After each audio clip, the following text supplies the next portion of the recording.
दोस्तों नमस्ते प्रणाम कैसन मन रहो। तो आशा करते हैं सब केहू अच्छा हुई स्वस्थ हुई मस्त हुई। तो चलिए रोशनी के बीच में एगो हम बेटी विदाई गीत लेके आयल बनी जौन बहुत ही सुंदर बा, बहुत ही दर्दनाक बा। तो चलिए रोशनी के सुना जातानी और गाना सुने लोगिन अपन प्यार दूर आशीर्वाद देहल मत भुलाएम लोगिन। और कमेंट बॉक्स में जरूर बताएम लोगिन कि ई गाना रवा लोगिन के कैसन लागल। तो चलिए लोगिन सुने लोगिन। आंगना में रोवेली दुलारी धिया दुवरा बाजता बाजा। आंगना में रोवेली दुलारी धिया दुवरा बाजता बाजा।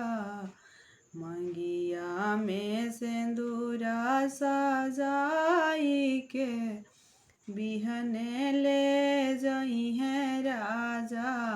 मंगिया में सिंदूरा सजाई के बिहने ले जई है राजा। माई के करजा में से निकली करे जी कई के बजर छाती बेटी के भेजी। माई के करजा में से निकली करे जी कई के बजर छाती बेटी के भेजी। कई के बजर छाती बेटी के भेजी। दूर देश सुगनी पेठाई के बंद होई दरवाजा। दूर देश सुगनी पेठाई के बंद होई दरवाजा। मंगिया में सिंदूरा सजाई के बिहने ले जई है राजा।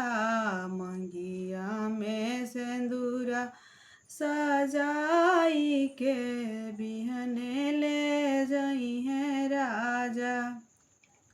बाबा के बगीचा से उखड़ी गाछी दूसरा के खूंटा में बना जाई बाछी। बाबा के बगीचा से उखड़ी गाछी दूसरा के खूंटा में बनाई बाछी। ले जई है पगहा में ढाही के देखी सकल समाजा। ले जई है पगहा में ढाही के देखी सकल समाजा। मंगिया में सिंदूरा सजाई के बिहने ले जई है राजा। मंगिया में सिंदूरा सजाई के बिहने ले जई है राजा।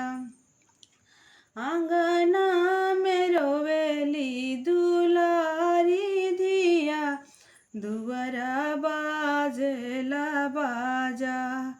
आंगना में रोवेली दुलारी धिया दुवरा बाजेला बाजा। मंगिया में सिंदूरा सजाई के बिहने ले जई